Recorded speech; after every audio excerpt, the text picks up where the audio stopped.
जय माता दी मेरे प्रिय दोस्तों, आप सभी का हमारे वेदांत चैनल पर हार्दिक स्वागत है।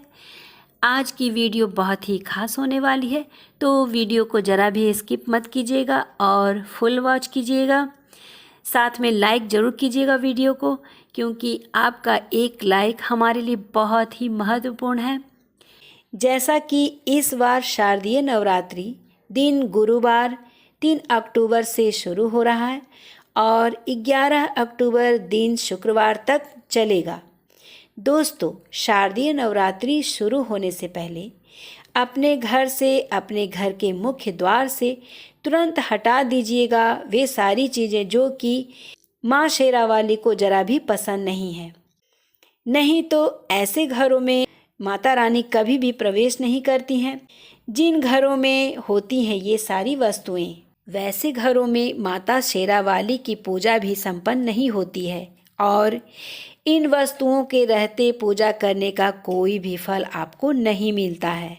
चलिए जानते हैं वे कौन सी वस्तुएं हैं जिनके रहते हमें माता रानी की पूजा नहीं करनी चाहिए, उनको हटा देना चाहिए, वरना हमारा पूजा विफल हो सकता है।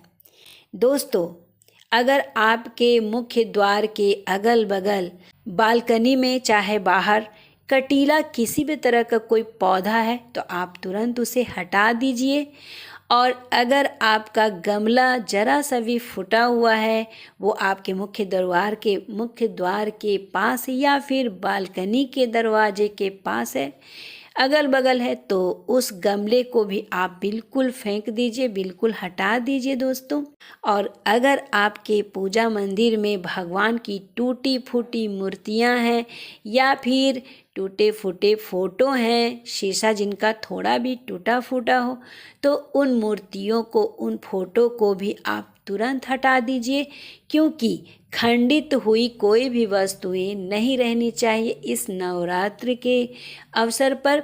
तो इनका रहते हुए आप पूजा अगर करते हैं तो आपका पूजा भी खंडित होता है। तो इस बात को बिल्कुल ध्यान रखें। और नवरात्रि शुरू होने से पहले, कलश स्थापन का दिन शुरू होने से पहले 1-2 दिन पहले ही आपको अपने घर को, अपने पूजा मंदिर को, घर में जो पूजा का मंदिर है जहाँ नवरात्र में नवरात्रि पूजा होती है, वहाँ स्थान गंगा जल की तरह पवित्र होता है और नवरात्रि के 9 दिन भी उतने ही पवित्र होते हैं। यह 9 शुभ दिन जो होते हैं, यह भक्तों के जीवन में विशेष फलों की सौगात लेकर आते हैं।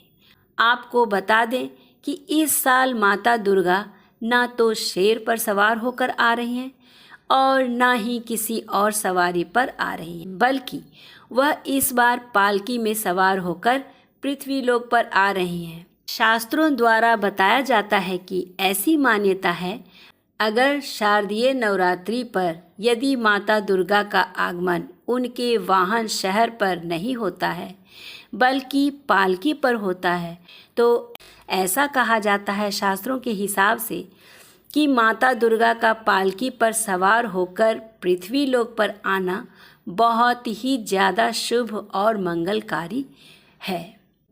जीवन एकदम से सुखमय हो जाता है, भक्ति का आनंद भरपूर भक्तों को मिल जाता है और इन 9 दिनों में सच्चे दिल से माता रानी की भक्ति करके उनकी असीम कृपा प्राप्त कर सकते हैं उनके भक्त। माता रानी के नवरात्रि पूजा विधि विधान और भी कई सारी चर्चाएं हैं, एक साथ में बताना संभव नहीं है, तो आज हम इस वीडियो में बस मुख्य चर्चा ही करेंगे।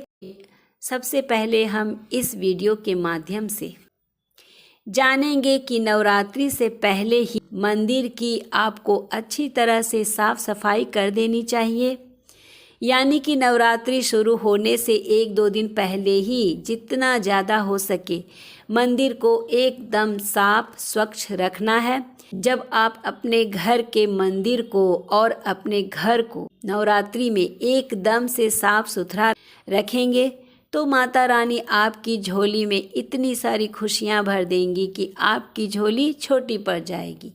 मंदिर के अंदर अगर टूटी फूटी मूर्तियां या फोटो रखी हुई हैं या कोई माचिस का डिब्बा रखा हुआ है तो उन्हें उठाकर अपने घर से बाहर किसी नदी या तालाब में विसर्जित कर दें तथा टूटी मूर्तियों को इधर उधर ना फेंकें, नहीं तो पाप के भागीदार बन सकते हैं आप।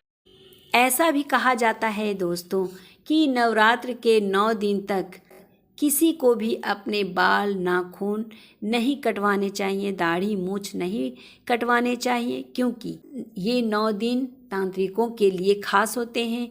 इन दिनों में ही ये तंत्र मंत्र की विद्या को बढ़ाते हैं अपनी घोर तपस्या द्वारा। और कहीं कहीं तो इन 9 दिनों तक लोग काजल लगाया करते हैं ताकि तांत्रिक या किसी भी नकारात्मक शक्तियां प्रभावित नहीं ना हो सके। ये 9 दिनों तक ये तंत्र विद्या बहुत ही जोर शोर पर रहता है।